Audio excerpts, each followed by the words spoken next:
E a palavra do Senhor ela nunca volta vazia, né? Glória a Deus. E tem muitas palavras aqui. Então, se pelo menos uma delas cair no coração dos irmãos, está valendo esse tempo vocês. Amém? Amém. Glória a Deus. Irmãos, a pregação de hoje vai ser sobre o filho pródigo. Glória Está lá a em Deus. Lucas, Glória a Deus.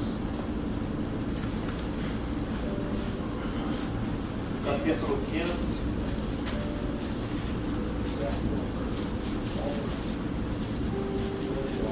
Versículo 11.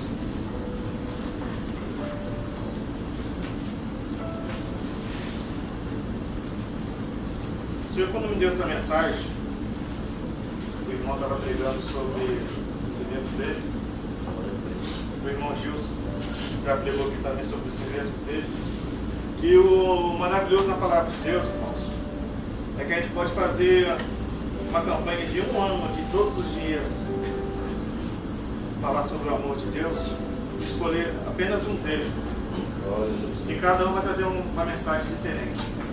Amém. E foi assim que aconteceu comigo. O irmão estava pregando sobre esse mesmo texto e o Senhor estava me dando uma outra palavra. Glória a Deus. Isso mostra, Senhor, que a Bíblia não é um livro qualquer. Ela é a palavra de Deus. E a palavra de Deus ela tem algumas coisinhas que, por exemplo, os irmãos sabem onde fica a metade da Bíblia? Então, já valeu por hoje, irmãos. A metade da Bíblia fica no Salmo 118, versículo 8. Ela fica entre o Salmo 117, que é o menor salmo, tem apenas 2 versículos, e o Salmo 19, que vai até o versículo 176.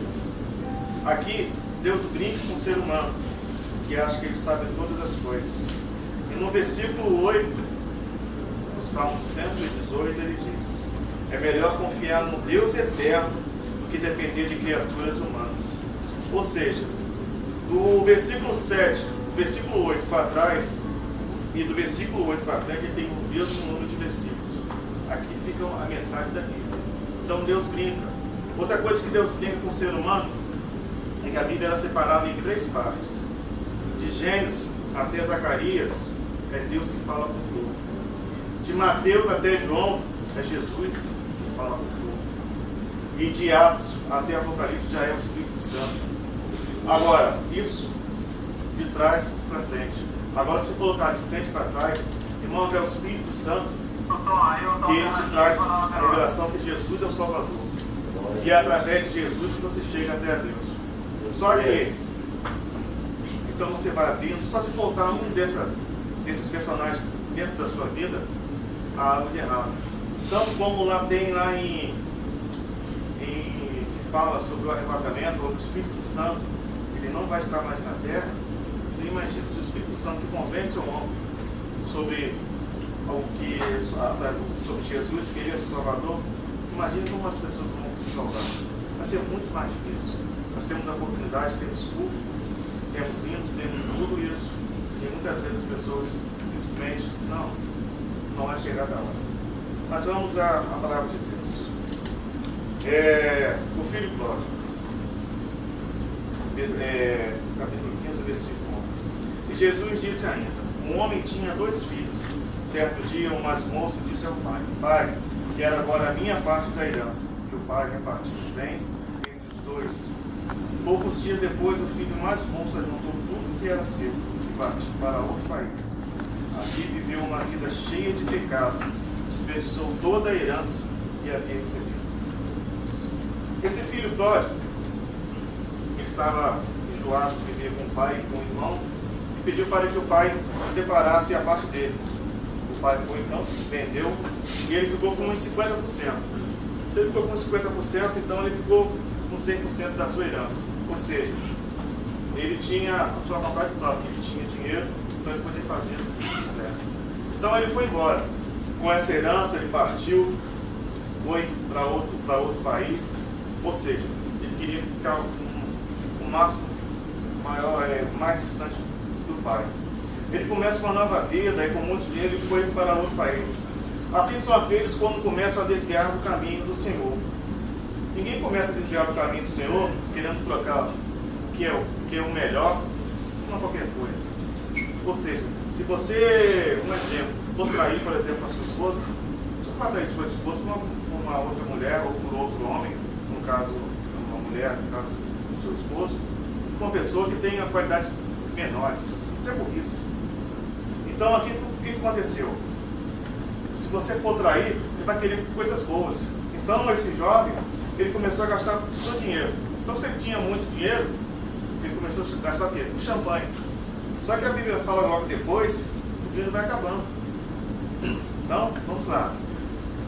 Pessoas que têm qualidades melhores que sua esposa ou esposo. Só que isso é o começo.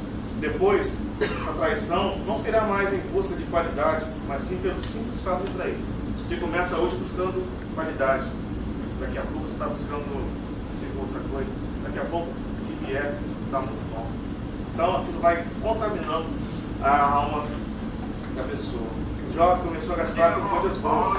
Depois foi só caindo. Champanhe para cidra, joias, foi para bijuteria e outras coisas a mais. Irmãos, com o pecado não se conquista nada. O ladrão sempre tem na cabeça que a qualquer momento o policial vai bater na sua porta. Ou seja, ele não traz riqueza. Quantos bandidos milionários estão atrás das grades? Um exemplo, tem aqui em Miramar, que é um homem muito rico, mas e aí? Está rico, mas esse dinheiro veio fruto do pecado, então não consegue usufruir de nada. No versículo 14, continuando, veja. Depois de gastar tudo, houve uma grande fome naquele país. O rapaz começou a passar necessidade. O inimigo, ele tira tudo que você tem. Uma casa, uma esposa, filhos que te amam. Depois de tudo isso, ele tira o seu emprego, sua saúde. Então, como acontece muitas vezes, aquele seu novo amor te deixa sozinho e muitas vezes a ex que passa a cuidar. Vale a pena tudo isso? Muitas vezes, por causa de uma aventura barata, se joga fora um casamento de 10, 15, 20 anos, ou até mesmo, sei lá, 3 anos. Aí você deixa filhos, para que outros possam criar. Muitas vezes vai maltratar essas crianças, como a gente tem visto, matando essas crianças, por causa de uma aventura qualquer. Isso vale a pena? Vale a pena?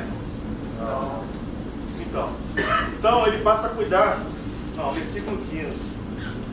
No versículo 15, então procurou um dos moradores daquela terra e pediu para ajuda. E este o mandou para a sua fazenda a fim de tratar dos porcos. Ele passa a cuidar de porcos, animais cuja anatomia só lhe permite olhar para baixo, só que Deus está lá em cima. Então quando você cuida de porcos, você vê um pouco, às vezes ele, pelo tronco dele, pelo formato dele, ele só olha para baixo. E aí que muitos de nós cometem o erro de cuidar de porcos. Pecamos, esquecemos que temos um Deus misericordioso e baixamos a cabeça, não adoramos mais, não oramos e abraçamos essa profissão. Muitos, infelizmente, vão até a morte. Mas esse jovem teve uma grande ideia, versículo 17 até o 20.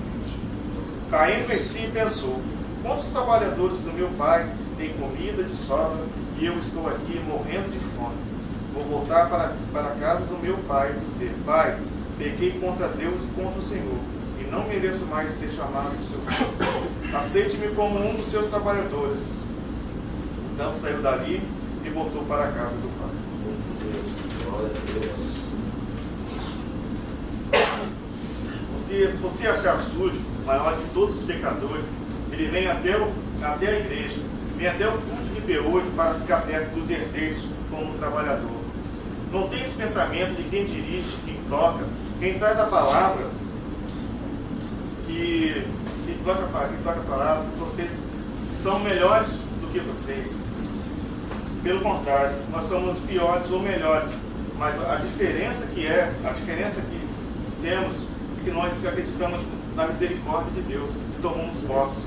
Porque tudo nos faz nos tornar pequeno, não é o nosso erro, é simplesmente não saber estender a mão e segurar a mão do nosso Pai, que sempre está disposto a nos levantar. Amém, irmãos? Mas quem são esses trabalhadores? O texto menciona: são todos aqueles que aceitam os nossos convites, participam das reuniões, mas ainda não tomaram uma decisão. São amigos, mas não herdeiros. Qual é a visão do pai? A visão do pai está no versículo 20. Então saiu dali e voltou para a casa do pai. Quando o pai ainda estava longe de casa, o pai o avisou. E com muita pena do filho, correu e o abraçou e o beijou. Quando você avista uma pessoa distante ou quer ser vista, você acena a mão. Então, toda vez que a gente está distante, ou quer que a pessoa nos veja, ou você quer que ela se faça vista, você levanta a mão. Isso é um gesto para que você se torne mais visível, ou você está pedir ajuda. Por isso, quando pedimos para que alguém que retorne, que quer retornar ao Senhor, ou ter um encontro com Deus, pedindo para que se levante a mão, porque é um sinal que você quer ser visto. Não por nós não podemos fazer nada. E não podemos fazer nada por você, mas sim pelo Pai. Irmãos, todos nós que passamos por aqui, que aceitamos o Evangelho, nós temos mais ou menos o mesmo começo. Vamos num lugar, ouvimos uma pregação, ou ouvimos um louvor, e reconhecemos que nós precisamos de ajuda. O Pai, ele sempre, nessa frente eu vou falar, ele sabe, ele sente todas as coisas. Porque se o filho se afastou dele, sabe que ele não está bem. Mas por outro lado, ele não pode largar tudo e ir no encontro do filho. Porque o filho escolheu isso. Então, se o filho quer voltar, o filho tem que pedir ajuda. Não é o pai que tem que sair correndo, não. É o filho que tem que voltar. Quando você faz esse simples gesto, aí sim, o pai corre ao seu encontro, te abraça, te beija, do jeito que você está, bebendo ainda, fumando ainda e etc. ainda. Aí aqui eu faço parênteses. Para a mentira do diabo é em que você tem que se arrumar para se encontrar com o Pai. É o Pai que te arruma. Você não precisa parar de beber, parar de fumar para ir ao encontro dele. Depois que você encontra, ele que vai te arrumar. Tirando toda a sujeira que você tinha quando cuidava de povos. Versículo 22. Mas o Pai ordenou os empregados, depressa, tragam a melhor roupa e vistam dele. Ponham nele um anel e sandália. Está vendo, irmãos? O pai mandou depois que o beijou, depois que o abraçou. Ele não mandou se arrumar para depois se encontrar com ele. É o contrário. O inimigo, ele gosta de fazer essa confusão. Como foi a reação do pai? O filho pediu a herança e o pai deu. O filho perdeu tudo e o pai não foi buscá-lo. Isso é falta de amor? Não. Você pode até pensar que sim, mas não é. Isso é o livre-arbítrio. Temos um Deus que tem princípios. Ou seja, se você não quiser mais saber de Deus, ele não vai te trancar na igreja. Fazer um apelo e ninguém quiser aceitar, amém, irmão? Quando aquela possa vir, todo mundo pode ir. Não vai ficar esperando todo mundo, ah não, eu não aceitei, mas hoje vai ter que aceitar, senão pode acontecer. Não, se não quer, não quer. Não queira. Na igreja até você mudar de ideia. Não quer, tchau e benção. Ou melhor, tchau, mas sem a benção. Mas tenha certeza, quando você se afasta dos braços do Pai, você vai parar debaixo do pé do inimigo. Enquanto ele não te esmagar, ele não vai sossegar. Tenha também essa certeza. Que quando você está perto de Deus, você está nos braços dele. Mas longe dele, tem um inimigo que só está te puxando. Mas só vai te puxar, só vai te empurrar para baixo. Versículo 25 ao 30. Enquanto isso, o filho mais velho estava no campo. Quando voltou, chegou perto da casa e ouviu a música e o barulho da dança. Ele chamou o empregado e perguntou: o que é isso? O empregado respondeu: seu irmão voltou para casa vivo e com saúde, pois isso o seu pai mandou matar o bezerro do porco. O filho mais velho ficou zangado e não quis entrar. Então o pai veio para fora e insistiu que entrasse. Mas ele respondeu: faz tantos anos que trabalho como um escravo para o Senhor e nunca desobedeci a uma ordem sua. Mesmo assim, o Senhor nunca me deu ao menos um cabrito para eu fazer uma festa com meus amigos. Porém, esse seu filho desperdiçou tudo que era do Senhor, gastando com mulheres perdidas, e ele agora volta e o Senhor manda matar o bezerro. O pai responde: o filho que reclama. Quem é esse filho? O filho reclama que fez uma festa. Deus se alegra com louvor, com sua oração, com sua dedicação, mas ele só faz festa quando o pecador se arrepende. Isso quer dizer que tudo tudo que estamos fazendo aqui, irmãos, é uma ordem do Pai. Preparar uma festa para você, pois você estava morto e tomou a viver, estava perdido e foi achado. Ou seja, nós estamos aqui cantamos um louvor, os irmãos têm um livro de oração, tem agradecimento, mas tudo isso não é nada mais, nada menos que um preparativo para uma festa. Mas qual é a festa? Que é a única festa que Deus manda fazer. É quando um pecador se arrepende. Quando ele estende a sua mão e reconhece: Senhor, eu estava longe, eu estava morto, mas quero voltar a viver. Eu estava sujo, quero voltar a ser limpo. Mas só que para isso, tem que levantar a mão. Não é só fazer que nem Fred no gol, não, fazer no chão mesmo querendo esticar, não. Tem que levantar a mão. Aí o Pai vai te ver. Aí o Pai responde, versículo 31. Então o Pai respondeu: meu filho, você está sempre comigo, e tudo que é meu é seu. Aí continuando, esse filho que ficou a reclamar, quem é esse filho? Esse filho são os membros da igreja que há anos não tomam uma posição, não ajudam, não pregam, não evangelizam, não fazem nada. E quando Deus levanta um irmão e começa a pregar, a cantar, a dirigir um ministério, ele vai reclamar com o Pai. E o Pai responde: tudo que é meu é seu. Os dons de línguas, os dons de interpretação, o dom de cura, tudo está aí, irmãos. Todos os dons estão à disposição. Você não precisa pedir, você precisa simplesmente tomar posse. Então, reclama, não faz nada. Aí quando chega um que pega, que o Pai prepara uma festa, dá a ele as coisas que é dele, que ele pode fazer o que quiser, aí chega e reclama. A interpretação sempre vai. É só pegar, mas acontece que muitos não querem. Ele não quer ter nenhum ministério, ele não quer ter nenhuma responsabilidade, mas continua reclamando. Aí, um testemunho, mais ou menos, um testemunho meu, que antigamente, né, eu tinha certa bronca com um ex-viciado. Mas por que eu tinha bronca com um ex-viciado? O testemunho de ex-viciado, irmão, é uma benção. Você vê a transformação de Deus, você vê a mudança, você vê as pessoas que o conheciam. Esse irmão, antigamente, ele vivia drogado, roubava, isso aqui. Pô, é uma maravilha. Isso, você pode fazer um DVD, pode fazer música. Só que o meu testemunho é de um pecadorzinho de pé de chinelo. Então, testemunho de pessoa, de testemunho assim mais ou menos como o meu, eu não fui ladrão, não usei droga, não é de ficar me bebendo e caindo no meio da rua, mas era pecador. Então muitas pessoas, fulano roubou isso, aquilo. Mas eu não faço isso. Mas faz outras coisas. Mas por que? Mas por que eu tinha bronca? Porque o testemunho era de pé de chinelo. E isso não comove ninguém, só comove a mim. Isso para mim faz diferença. O que eu era, o que eu sou hoje. Pois entendo, para Deus não há pecado, pecadão, é tudo pecado. O simples fato de nascer, o fato de você nascer, irmão, o médico olhar que te bateu, pronto. Está condenado à morte eterna. Cabe a cada um de nós mudar essa sentença. Mas a mudar essa sentença não é com batismo, como é beber, nada disso. Porque você tem que ter ciência daquilo que você quer, daquilo que você está falando, daquilo que realmente você acredita. Isso não cabe ao meu pai, não cabe à minha mãe, não cabe ao meu irmão, meu amigo, colega de trabalho. Cabe somente a mim, porque a salvação é independente. O filho pediu a herança. Pegou a cara e voltou. O pai deixou o filho ir. Ficou com o coração partido, mas o respeitou e o aceitou de volta. O outro filho ficou. Tinha tudo e não tinha nada, pois embora fosse filho do dono, se sentia como um empregado do pai. Aqui, no caso aqui, temos essas três pessoas.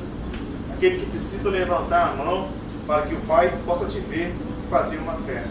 Irmão, se você é essa pessoa, sabe que tem uma outra aqui. O pai quer te ver. Sabe que Deus quer esse local. Então, só que ele está vendo todo mundo. Mas ele só vai ao seu encontro se você pedir. Então, se você quer uma nova vida, você quer que Deus realmente faça uma festa, que venha te abraçar, que não te dê novas roupas, que quer amaldiçoando todos os seus vícios, você tem que levantar a mão. Esse pedido é feito hoje, vai ser feito outros dias, mas a decisão é sua. Enquanto você não levantar a mão, o Senhor vai ficar aqui. Ele só vai sair daqui quando você pedir ajuda. Você reconhecer que você precisa de ajuda. A outra pessoa é aquele filho que não toma posição no reino. Ou seja, quer dirigir, não prega, não fala nem do amor de Deus. O simples fato de você falar do amor de Deus, você já está trabalhando no reino. Amém, irmãos? Continuando. E agora, indo para Romanos 10, 13.